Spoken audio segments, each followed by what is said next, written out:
Hello, I'm Marcia Cavanaugh. Thanks so much for joining us. Well, perhaps the ultimate intelligence test is to try to make sense out of the state's Common Core controversy, which became even more entangled this week. The governor's race is providing some of the ABCs of deal-making, and in Jefferson Parish, the candidates for the fall election are lining up. We'll be looking at these stories tonight, as well as changes at the Orleans School Board. Our Future Watch segment examines possible spring flooding and a high-profile arrest linked to a reality TV show that just seems unreal. Joining us for real are tonight's Informed Sources. Errol, Laborde, producer of Informed Sources. Stephanie Grace, columnist, The New Orleans Advocate. Don Ostrom, our Future Watch reporter. And Danielle Drellinger, education reporter, NOLA.com, the Times-Picayune. And we're going first to Danielle, and the discussion is Common Core. Yes. Kids are taking tests. The governor is saying, I want to get rid of it. What is going on? So the first basic thing is that finally, after all this talk, the students in grades 3 through 8 took new math and English tests this week, all 5 days, for about an hour to an hour and a half every morning. And these were these new PARC tests, a partnership multi-state test that Jindal is trying to get out of. So it was a brand new test for them. And according to the Department of Education, it went really smoothly. There were 1% of the kids who decided not to boycott the test, which was this big political question, because nationwide, in some states like New Jersey, there have been calls from Common Core opponents to boycott and say, we're not participating in this. But there really were only about 4,100 students in Louisiana who did that in the end. And they were concentrated in areas where there had been really strong political opposition to Common Core. And statewide, there were over 300,000 students. Over 320,000, yeah, students. So with the PARC testing, then, as you said, it's a shorter period of time in the school day, but there are going to be more days involved with it, right? Right. There's going to be a second round of math and English tests in May, and that's going to be 3 to 4 days, depending on the grade of the student. And then they're also going to be taking, in April, the LEAP and iLEAP science and social studies exams. So the standardized testing just continues, but there is still opposition, certainly among a group of parents, against Common Core. Oh yes, there's very strong opposition among a certain group of parents, and they come to meetings, and they're very influential. But what is the core of the opposition? What is wrong with testing your kids to know how smart they are? Well, there's two separate issues. So there's the question of testing, and then there's the question of Common Core. So Common Core is a set of standards, they're benchmarks, they're just what your kids should be able to learn to do at the end of each grade. And they focus more on critical thinking and these, more different way of doing math that some people are upset about. And then there's the question of standardized testing. So one thing we've noticed, education writers have really noticed, that the Common Core debate and these new tests have reinvigorated the anti-standardized testing movement. And then the third angle of this is the kind of conservative political angle, right, which is federal government involvement. Right, and isn't a big question over the curriculum itself. There are the standards and there are the tests, and then there's the way you get there. Right. And I think that's what a lot of parents have said. Well, the curriculums were written kind of rapidly. Yes, definitely. They were all trying to catch up with the curriculum developers in the country in different states with what these new standards were going to demand. But there are, it's really amazing how many people have started talking about issues that nobody ever thinks about, right? Like, what's a curriculum? And who picks it? Right. Yeah. And of course, the governor at first was really quite supportive of Common Core and got the State Department of Education involved in it and planning a curriculum to go with Common Core standards. Well, actually, no, the state didn't even create its own curriculum. They've left that up to the districts to pick what to use. So I apologize in advance if this is an unanswerable question, but what is the core of the debate as far as it pertains to math? Because I know that's a big part of the debate. Right. You basically, how do I put this really briefly? There's always a different kind of new math, right? This focuses on different ways of solving problems and trying to understand the concepts of math and not just sort of come up with carry the one, do this. And the idea is that it helps students answer more complicated math questions, and businesses want problem solvers to work in their companies. But it's also language arts too. It's not just math. Right. Okay, And Stephanie? then in math, there's also this kind of myth that's developed that because there's so much focus on how to solve the problem, you don't even have to get the right answer as long as you can make a good argument, which is really not. That's hopefully not what's being taught. And it's been really befuddling to a lot of parents has. out there, this absolutely. whole new approach. But as we said, the governor at first liked it. He was Very for it much. before he was against it. And so this week, what did he say he wanted to see done? Who wants to take that one? So he announced Strangle that he announced that he was going to be backing 3 bills to get the state out of Common Core pretty much immediately. We would go back to the 2004-2005 local benchmarks for next year while there was a full-out review and development process. It would also very significantly restrict the State Board of Ed's power to enter contracts and make decisions.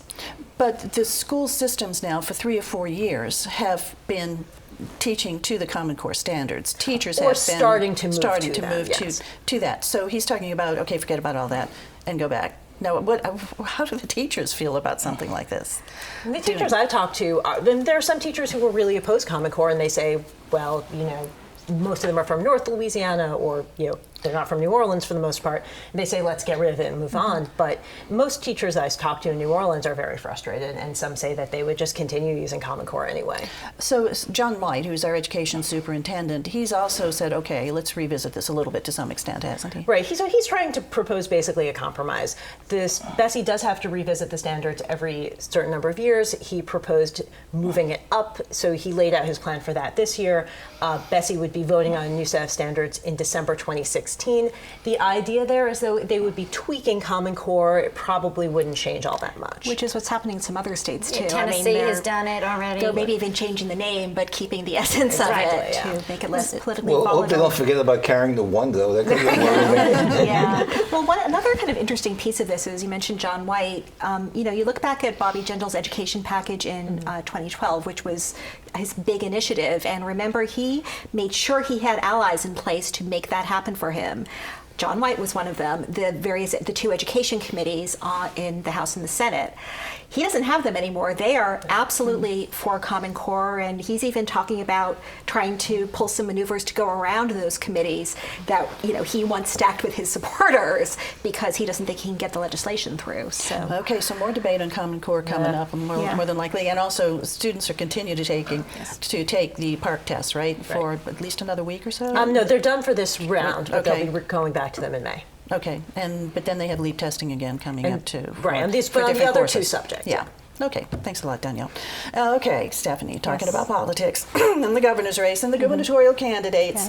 What's the latest you've got to tell us? Well, start with the current governor, Bobby Jindal. When he is not taking on Common Core, he is dealing with this budget crisis that, of course, the whole state is dealing with. And people following politics have heard a name an awful lot lately, and it's a guy named Grover Norquist, who is not from Louisiana, does not live here, even though James Carville, the political consultant, recently called him the most powerful man in Louisiana. And that's because the guy who really is, in theory, the most powerful man in Louisiana, Bobby Jindal, has basically decided that he will only consider proposals to raise revenue, close some of this $1.6 billion budget hole we have, if they pass Grover Norquist's smell test. Grover Norquist runs a Washington interest group called Americans for Tax Reform, which puts out a pledge that it asks politicians to sign, basically saying that they will never support a tax increase. And the interesting thing is they define tax increase in ways that are really interesting. Things like if there is a tax that is set to expire and you renew it, that's a tax increase, because if you don't do anything, if you hadn't done anything, it would have gone down. That's why Bobby Jindal a couple of years ago vetoed a cigarette tax renewal that had huge support from the legislature because it didn't pass the Grover Norquist test. Now it's coming up with some of the proposals to deal with exemptions on the budget. Everybody wants to take a look at these exemptions, but the governor at this point has pretty much said he would veto anything that does not pass the Grover Norquist test. And that means certain things just aren't on the table, even though there's perhaps a lot of support for them. Well, the legislators are really facing a very tough task. It's going to make a lot of people unhappy, ultimately down the line, quite possibly because of this budget crunch. Exactly. How do they feel about this? They're really, they're speaking out, and it's interesting, a lot of Republicans are speaking out. People who would have been Bobby Jindal supporters. Jack Donahue, the finance chair, has spoken out. He is no tax raiser. I mean, he will tell you that, and he even signed the pledge, although he doesn't really remember it. But he, he actually passed a bill last year that would have accounted for all the tax exemptions, not done anything, just created an accounting for how much the state spends. Bobby Jindal vetoed it, and in his veto message, he actually cited Americans for Tax Reform. He said they don't think it's a good idea because it could deter business. So Tim Burns of St. Tammany Parish has spoken out on his blog, basically saying nobody wants to raise out taxes, but you can't outsource your decision making, certainly not in a time of crisis. But as we all know, Bobby Jindal's pretty much focused on how things look to other people. And one of the things these groups do, these groups have gotten very powerful because they call themselves educational groups. But what they do is they will keep scorecards, or they will sometimes, put out mailers that maybe don't say vote for a candidate or against them, but just so you know, your representative voted for taxes. So it's scary to politicians. Isn't a tax increase on cigarettes in the governor's budget? It is, but he has this kind of convoluted proposal so that it would not be a net tax increase. And it involves not just raising money and sending it to higher education, even though that's the ultimate goal. It involves kind of running it through a bunch of different policies. It's almost money laundering to make sure it's fees and rebates and... How much is the tax? How much is the tax? I don't know that they've said exactly. It's more than 4 cents than what more. he vetoed before. Yes. Let's quickly talk now about the governor's race. Okay. What's the latest on that? I think our field is pretty much solidified. People have wondered if Mitch Lander will get in. It's looking less and less like that. For one reason, some of the Democratic interest groups, unions, and Louisiana Federation of Teachers have endorsed the Democrat who's in the race, John Bel Edwards. But, because we have these open primaries, we have some interesting dynamics, and one of which is, people who do politics in New Orleans, very Democratic, very African-American New Orleans, are starting to see a lot of, for example, David Vitter, the very conservative Republican. And he showed up at the Zulu Ball, and he actually had a little bit of an interesting conversation with Ken Carter, who's an old New Orleans politician whose daughter just happens to be the head of the state Democratic Party. His staff has been going to public housing meetings. He sent out letters to basically every every elected official asking for an endorsement, including Democrats. And, there's a conversation happening that whether it's such a Republican state and people like John Bel Edwards, but if you think a guy like David Vitter might be governor, maybe it's better to try to cut a deal or get some concessions or some promise, figure out if there are some issues you can work with. So there are people looking at that. There are also some people who say it's never going to fly because, David Vitter has spent much of, the past, I don't know how many number of years criticizing Barack Obama, and that really rubs a lot of Democratic voters the wrong way. The Democrat vote has a good chance of being the swing vote in the runoff. It's probably about 40%. Now, if we get into a situation where we have 2 Republicans in the runoff, it's hugely important, obviously. I should say that the other 2 Republicans in the field, Jay Darden and Scott Angel, kind of on paper would be more eligible for that Democratic vote because they have more moderate histories than David Vitter. But a lot of people think David Vitter is the juggernaut, so maybe there's a lot. That's what used to be in classic old-time state politics, like nobody around the rest of the state liked New Orleans, and so 2 candidates not from New Orleans would split it off, get in the runoff, and then New Orleans would decide the winner. New Orleans ultimately had the most power. Yeah, so that's starting to happen. Let's talk about Jefferson Parish politics now, since we're on the politics. Well, Jefferson Parish's elections are at the same time as the state elections, ballot in October. And that really affects the politics because if you're a state legislator and you like to run for council member or parish president, then you pretty much can't run for your seat because the elections are at the same time. In Orleans Parish, they play the politics much smarter in that the elections are at a different time, and so you can run for something, and if you lose, you're still there. Okay. But anyway, what's really kind of setting things off is John Young, who's the incumbent parish president, and his decision to run for lieutenant governor, and so that opens up the parish president's race. This week, Mike Guiney, who's the mayor of Kenner, and announced that he was running. And then last week, Elton Lagasse, who's a councilman at large member, former administrator of the school system, a guy who's been around for a long time. So these are guys that have had administrative experience, and even Yenny was the executive assistant for Ed Munez when he was mayor of New Orleans and worked in Jefferson Parish government. It has a big name in the Mardi Gras community in Jefferson Parish because he was part of the effort to try to reform the Mardi Gras there. And I wouldn't be surprised if it winds up being these two. I would think that anybody else, because they're both pretty much high-profile politicians who probably have some money, so I think if anybody else is thinking about it, they should think hard. I mean, for this election, even though it could happen. Yenny's family, and it's a little bit complicated in terms of the structure of life, but his grandfather was the late Joe Yenny. And Joe Yenny was a reform mayor of Kenner. He wasn't a career politician. He was a coach and was well known to everybody in Kenner. And became mayor of Kenner and really was known as a reformer and became so popular he was elected parish president. He died in office, and his son, Mike Yenny, was elected parish president.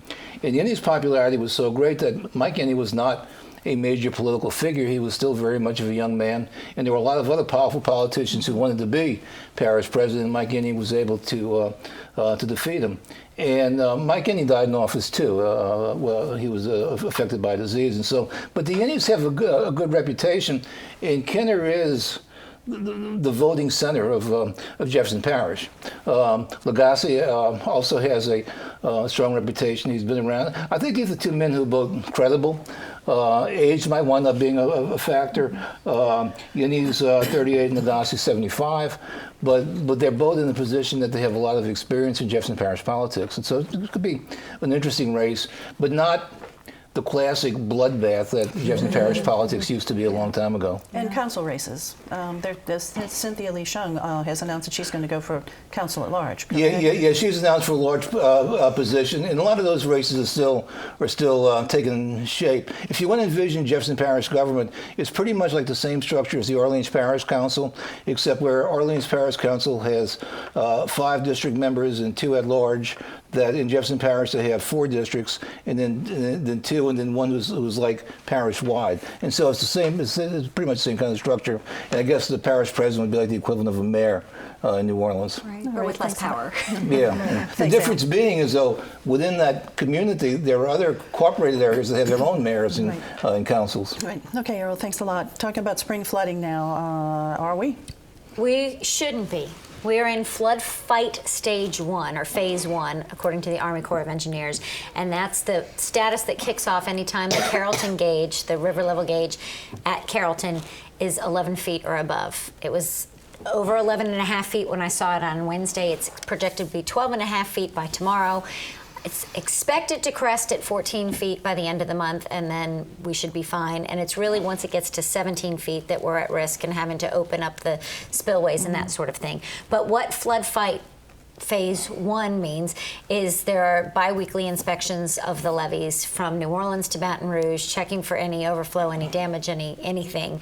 There's also some restriction on building anything subsurface within 1,500 yards of the levees. And it also triggers some Coast Guard restrictions, which, as the Coast Guard said, we don't really slow any travel down. We just tell people at this specific phase to just be more cautious. The river is flowing a lot higher and faster.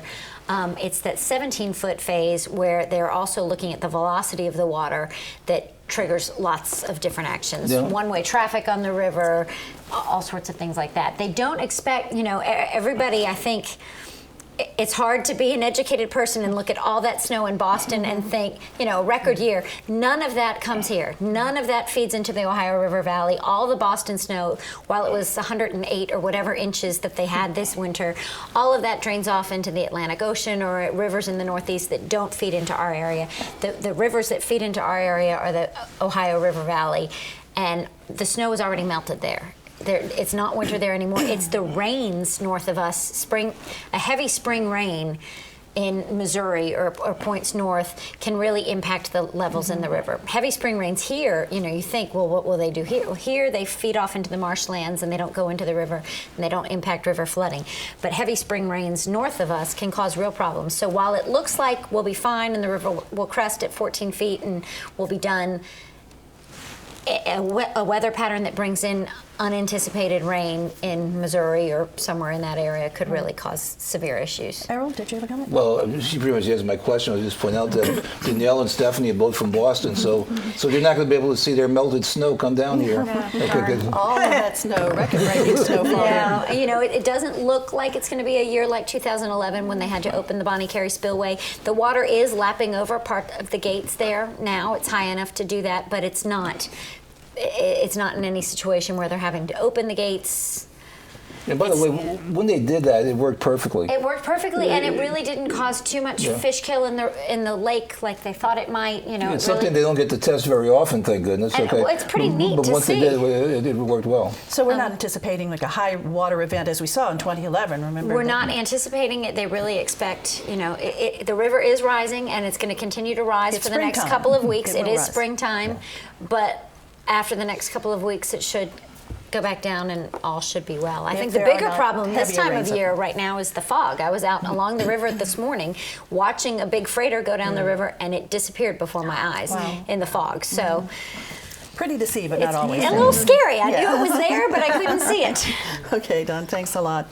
Danielle, we finally have signed up a new superintendent for Orleans Parish Public Schools. Right, signed, sealed, delivered. At last, Henderson Lewis Jr. His first day was Wednesday. He's 40 years old. He was the East Feliciana superintendent for a couple of years before he came here, and he's been a St. Bernard Parish school board member for a number of years. He's a lifelong resident of the parish, and his kid goes to public school there. And people are very excited, and people are really hoping. He's young, he's dynamic, he has experience working in the Recovery School District in one of their charter groups, and he's been talking a lot about ways to bring these cities' two districts back together again in some way. So people seem to be really excited about him. At the same time, however, I was talking to somebody yesterday, and he was like, it's 2 steps forward, 1 step back, or maybe it's 1 step forward, 2 steps back, or maybe it's 1.5 steps forward. So the Orleans Parish School Board needs to replace its District 1 member, Ira Thomas, who resigned upon the news of a couple of weeks ago being charged with taking kickbacks. And they have actually until Monday to come up with somebody to make a decision, which is people thought it was maybe a couple days before. And if they don't choose somebody, the governor gets to appoint somebody, and the governor's office is definitely aware of the situation, and they could not come to an agreement. They couldn't. They At their met this meeting week, Tuesday right? night. They deadlocked 3-3, 3 votes in a row, the same candidate, so people were very frustrated So over that. what was the opposition, to one another's candidates? Did it just split right down the middle, as you said, 3-3? Why couldn't they come to an agreement on one person? Woody Koppel said that part of the problem was they hadn't had any time to talk about any of these people because it would all happen very quickly. They had 10 business days, and they put out a call for people to send in resumes. They had 9 people they were considering. There was no executive session or apparently really way for them to talk about it. But it definitely seems to be like an old guard, new guard situation where one of these people was a young man who works for All Souls, who's a motivational speaker, and the other... Not from New Orleans, is that right? I don't remember. No, I think he's from... No, he grew up in one of the projects here. Okay. And the other is a longtime retired principal, old school Orleans Parish employee. So there's some people, who don't want to, who look at that and they say, oh, this is perfect. That's all the experience we need. That's an interim appointment. Let's get them on.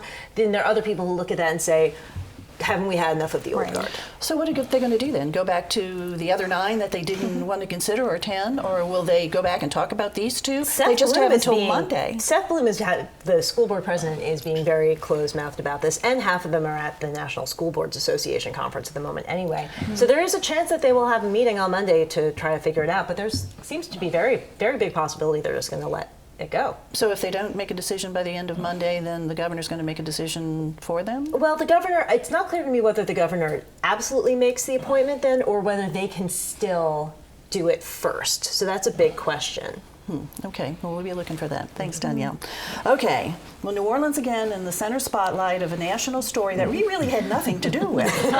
But it's just crazy because it's a reality TV show, crime-based, and it's based on actual incidents, and it winds up bouncing into New Orleans, which is a reality TV show in itself, kind of crime-based. And so, of all places, for this to wind up on Canal Street in the lobby of the JW Marriott Hotel, so New Orleans becomes really part of the attention of this story, which is a show which is very, very popular.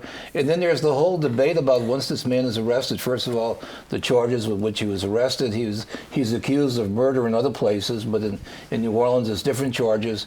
And then there's a debate about where to incarcerate him. And Sheriff Guzman obviously didn't want him in parish prison. He made the argument that he may be a suicide risk, other people say, and maybe with the national attention is sketchy, you don't want to put this guy in parish prison. And so we're talking about Robert Durst. Right, I'm sorry. And he was the subject of this HBO documentary series called The Jinx, because of his at least association with individuals who wound up either disappearing right. dead. Who was very influential from the real estate business in New York, and there were several murders that people have accused him of being involved with, but he's never... One he was convicted of, but it was self-defense. He was admitted. He actually dismembered the body. Right. It's all very Vanity Fair magazine. It is. It is. And as you said, the sheriff had concerns about him being kept at Orleans Parish jail, so he's now at Elaine Hunt in the mental health care facility there. Yeah, and so it's just bizarre more than anything else. I mean, that it just winds up with New Orleans just being part of the story at this stage. And it looks like they arrested him because he was perhaps preparing to flee the country. Well, with this show airing, and the finale was the next day, and it included this open mic confession in the bathroom, where he, but he had been withdrawing chunks of $9,000. Of course, $10,000 is the trigger for reporting, so that looks suspicious. Like he had a mask. Month or so. Yeah. Yep, he had a lot of cash. He had some drugs. He had a gun. All at the JW Marriott. So we're expecting him to be in Orleans Parish Magistrate Court on Monday. There's a long and ancient tradition of pirates and rogues and no telling who else coming to New Orleans on the way to fleeing the country. There you go. Port City. And so here we are in the spotlight again. And once again, as I said, we really had nothing to do with it. And they don't even get film credits. Looking ahead now, Errol.